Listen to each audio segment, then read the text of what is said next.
तो दोस्तों next 25th question से आगे 26th क्वेश्चन है, घोड़ा तेज दौड़ता है इसमें तेज क्या है। तो उस दिन हमने 25th क्वेश्चन कर लिए थे। तो नेक्स्ट 26th क्वेश्चन है, घोड़ा तेज दौड़ता है इसमें तेज क्या है। ऑप्शन दिए हुए निजवाचक विशेषण, समूहवाचक या फिर क्रिया विशेषण। तो इसका राइट आंसर है ऑप्शन डी, क्रिया विशेषण। घोड़ा तेज दौड़ता है एक क्रिया विशेषण है। तो नेक्स्ट 27th क्वेश्चन है, नीना और रीना साथ साथ गई में अत्ते छांटिए। तो आपने इसमें अत्ते छांटना है। तो इसके ऑप्शन दिए हुए हैं ऑप्शन ए और, नीना, साथ या फिर गई। तो इसका राइट आंसर है ऑप्शन ए और इसमें अत्ते है। तो नेक्स्ट 28th क्वेश्चन है, जो कवि ना मरे के लिए एक शब्द लिखें। तो जो कवि ना मरे उसके लिए कौन सा एक अक्षर होता है। ऑप्शन दिए हुए हैं अजर, अमर, अक्षय या फिर अचल। तो इसका राइट आंसर है ऑप्शन बी, अमर। जो कवि ना मरे उसे कहते हैं अमर। तो चलिए नेक्स्ट 29th क्वेश्चन दे लेते हैं क्या है। तो 29th क्वेश्चन है, रचना की दृष्टि से वाक्य के भेद हैं। रचना की दृष्टि से आपको वाक्य भेद बताने हैं। तो इसमें है 2, 3, 4 या फिर 5। तो अगर आपको इसका राइट आंसर आता है तो आप कमेंट में बता सकते हैं। तो इसका राइट आंसर है ऑप्शन बी, 3। रचना की दृष्टि से वाक्य के 3 भेद होते हैं। तो नेक्स्ट 30th क्वेश्चन दे लेते हैं, हिंदी भाषा के कितने रूप हैं। तो हिंदी भाषा के कितने रूप हैं ये आपको बताना है। तो आपके पास ऑप्शन है 2, 4, 5 या फिर 9। तो इसका राइट आंसर है ऑप्शन ए, हिंदी भाषा के 2 रूप होते हैं। तो दोस्तों मैं 30 क्वेश्चन से सीधा 41 क्वेश्चन पर आता हूँ, क्योंकि बाकी पूरा पार्ट पीछे मैथ का था। तो हम देखेंगे अब 41th क्वेश्चन क्या है। तो 41th क्वेश्चन है, ब्रिक की कार्यात्मक इकाई क्या है। तो ये साइंस का पोर्शन चला हुआ हमारा अब।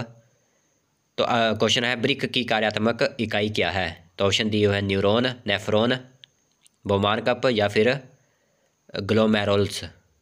तो आपने ब्रिक की कार्यात्मक इकाई बतानी है। तो इसका राइट आंसर है ऑप्शन बी, नेफ्रॉन। तो दोस्तों ये काफ़ी महत्वपूर्ण इकाई रहने वाली है साइंस की। तो आप इसका पूरा देखें एंड तक। तो 42वां क्वेश्चन है, समजात अंगों का उदाहरण है। तो समजात अंगों का आपको उदाहरण बताना है कौन सा है, जो जिसमें ऑप्शन आपके पास दिए हुए हैं, मानव का हाथ और कुत्ते के अग्रपाद, मानव दांत तथा हाथी के दांत, मानव का हाथ और घोड़े के अग्रपाद या सभी। तो आपने इसमें समजात अंगों का उदाहरण बताना है, एग्जाम्पल देना है समजात अंगों का। तो इसका राइट आंसर है ऑप्शन डी, सभी। ये सभी समजात अंगों में आते हैं। तो नेक्स्ट 43rd क्वेश्चन है, निम्नलिखित में से कौन सा पादप हार्मोन है। तो आपने इसमें बताना है कौन सा इनमें से पादप हार्मोन है। तो ऑप्शन दिए हुए हैं इंसुलिन, एस्ट्रोजन, थायरोक्सिन या फिर साइटोकाइनिन। तो आपने इसमें बताना है पादप हार्मोन कौन होता है इन चारों में से। तो इसका राइट आंसर है ऑप्शन डी, साइटोकाइनिन एक पादप हार्मोन है। तो नेक्स्ट 44th क्वेश्चन है, पाइरूवेट के विखंडन से यह कार्बन डाइऑक्साइड, जल तथा ऊर्जा देता है, यह क्रिया होती है गोल्जी निकायों, हरित लवक, माइटोकॉन्ड्रिया या फिर केंद्रक। तो आपने इसमें बताना है पाइरूवेट के विखंडन से कार्बन डाइऑक्साइड, जल तथा ऊर्जा देती है, वो कौन सी क्रिया होती है। तो इसका राइट आंसर है ऑप्शन सी, माइटोकॉन्ड्रिया इसका राइट आंसर है। तो नेक्स्ट देख लेते हैं 45वां क्वेश्चन। तो 45वां क्वेश्चन है, दो तंत्रिका कोशिका के मध्य खाली स्थान को क्या कहते हैं। तो जो दो तंत्रिका कोशिका के मध्य खाली स्थान होता है उसको क्या कहते हैं। तो ऑप्शन आपके पास दिए हुए हैं द्रोमिका, स्नेप्स, एक्सॉन या फिर आवेग। तो इसका राइट आंसर है 45वां क्वेश्चन का ऑप्शन बी, स्नेप्स इसे कहते हैं, मध्य खाली स्थान को स्नेप्स कहते हैं। तो नेक्स्ट 46th क्वेश्चन है, पादप में जाइलम किसके लिए उत्तरदायी है। तो ये सभी को क्वेश्चन आना चाहिए। पादप में जाइलम किसके लिए उत्तरदायी होता है, जल का वहन, भोजन का वहन, अमीनो अम्ल का वहन या ऑप्शन डी, ऑक्सीजन का वहन। तो इसका राइट आंसर है 46 का ऑप्शन ए, जल का वहन। ये पुलिस भर्ती में भी आता है और आप इसे फॉरेस्ट गार्ड भर्ती में भी देख सकते हैं। तो नेक्स्ट देख लेते हैं 47th क्वेश्चन। तो 47th क्वेश्चन निकल कर आता है, निम्न में से कौन मनुष्य के मादा जनन तंत्र का भाग नहीं है। तो ऑप्शन आपके पास दिए हुए हैं अंडाशय, शुक्रवाहिका, गर्भाशय या फिर डिंब वाहिनी।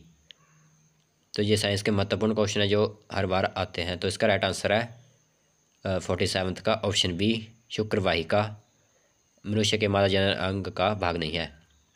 तो नेक्स्ट 48th क्वेश्चन देख लेते हैं, किस जीव में लंबे समय तक गर्भकाल अवधि पाई जाती है। तो ऑप्शन आपके पास दिए हुए हैं शेर, मनुष्य, हाथी या फिर पक्षी।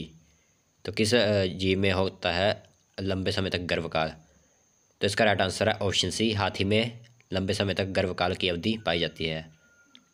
तो 49वां क्वेश्चन है, स्कर्वी रोग डैश की कमी के कारण होता है। तो आपको बताना है स्कर्वी रोग किस विटामिन के कारण होता है। तो ऑप्शन दिए हुए हैं vitamin A, vitamin B, vitamin C या फिर विटामिन डी। तो इसका राइट आंसर है ऑप्शन सी, विटामिन सी के कारण होता है आपको स्कर्वी रोग।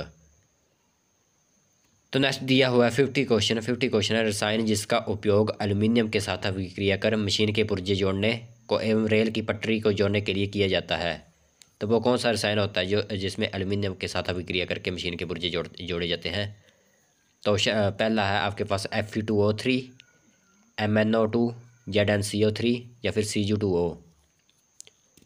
तो आपको इसका राइट आंसर है 50 का ऑप्शन ए, Fe2O3 की अभिक्रिया करके मशीन के पुर्जे जोड़ने एवं रेल की पटरी को जोड़ने का काम किया जाता है। तो दोस्तों नेक्स्ट क्वेश्चन है 51 है, धातुओं को पतले तारों में खींचने की क्षमता को क्या कहते हैं। तो ऑप्शन दिया हुआ तन्यता, अज्ञातवर्ध्यता, ध्वनिक और प्रवाहकत्व। तो धातुओं को पतले तारों में खींचने की क्षमता को क्या कहते हैं। तो इसका राइट आंसर है ऑप्शन ए, तन्यता। तन्यता इसका राइट आंसर है। तो चलिए नेक्स्ट क्वेश्चन 52 देखते हैं, टंगस्टन का गलनांक क्या है। तो टंगस्टन का गलनांक आपको बताना है। तो ऑप्शन आपको दिए हुए हैं 3422 degree Celsius, 1380 degree Celsius, 1380 degree Fahrenheit और 3422 डिग्री फ़ारेनहाइट। तो इसका राइट आंसर है 52 का ऑप्शन सी, 1380 डिग्री फ़ारेनहाइट इसका राइट आंसर है। टंगस्टन का गलनांक 1380 डिग्री फ़ारेनहाइट होता है। तो नेक्स्ट 53 क्वेश्चन है, बेंजीन का रासायनिक सूत्र क्या है। तो बेंजीन का आपको रासायनिक सूत्र बताना है। तो इसका राइट आंसर है ऑप्शन सी, C6H6 इसका राइट आंसर होता है बेंजीन का। तो नेक्स्ट 54 क्वेश्चन है, तनु हाइड्रोक्लोरिक अम्ल को अविक्रियाशील धातु से मिलाने से कौन सी गैस उत्सर्जित होती है। तो ऑप्शन दिए हैं CO2, SO2, H2 और CO। तो इसका राइट आंसर है 54 का ऑप्शन सी, H2। तनु हाइड्रोक्लोरिक अम्ल को अविक्रियाशील धातु से मिलाने पर H2 गैस उत्सर्जित होती है। तो नेक्स्ट 55 क्वेश्चन है, C4H10 के संरचनात्मक स्वावयवों की कुल संख्या है। तो C4H10 के संरचनात्मक स्वावयवों की कुल संख्या बतानी है क्या है। तो ऑप्शन दिया है 5, 3, 2 या फिर 4। तो इसका राइट आंसर है ऑप्शन सी, 2। तो नेक्स्ट 56 क्वेश्चन है, किस तत्व का इलेक्ट्रॉनिक विन्यास 283 है। तो किस इलेक्ट्रॉन का विन्यास 283 होता है। तो ऑप्शन दिया है सोडियम, मैग्नीशियम, एल्यूमिनियम या फिर पोटाशियम। तो इसका राइट आंसर है 56 का ऑप्शन सी, एल्यूमिनियम इसका राइट आंसर है। 283 होता है एल्यूमिनियम का विन्यास। तो दोस्तों नेक्स्ट 57 क्वेश्चन है, सिरके में उपस्थित अम्ल का सूत्र है। तो सिरके में कौन सा अम्ल पाया जाता है। तो ऑप्शन दिए H2SO4, C6H8O7, CH3COOH या फिर HCl। तो इसका राइट आंसर है ऑप्शन सी, सिरके में CH3COOH अम्ल पाया जाता है, अम्ल का सूत्र है। दोस्तों नेक्स्ट 58 क्वेश्चन है, विद्युत परिपथ में विद्युत धारा को नियंत्रित करने वाले साधन का नाम क्या है। तो इसका ऑप्शन दिए हुए हैं रियोस्टेट, एमीटर, वोल्ट मीटर या फिर गैल्वेनोमीटर। तो इसका राइट आंसर है ऑप्शन है रियोस्टेट। विद्युत परिपथ में विद्युत धारा को नियंत्रित करने के लिए यूज़ किया जाता है। तो नेक्स्ट 59 क्वेश्चन है, हीरे का अपवर्तनांक कितना होता है। तो हीरे का अपवर्तनांक आपको बताना कितना होता है। तो इसका राइट आंसर है ऑप्शन है 2.42। काफ़ी आसान क्वेश्चन है ये, हर बार क्वेश्चन आता है ये 10th में। तो नेक्स्ट 60 क्वेश्चन है, कौन सा अभिसारी दर्पण है। तो अभिसारी दर्पण आपको बताना है कौन सा है इनमें से। तो इसमें ऑप्शन दिए अवतल दर्पण, दाढ़ी बनाने के लिए दर्पण, समतल दर्पण या फिर उत्तल दर्पण।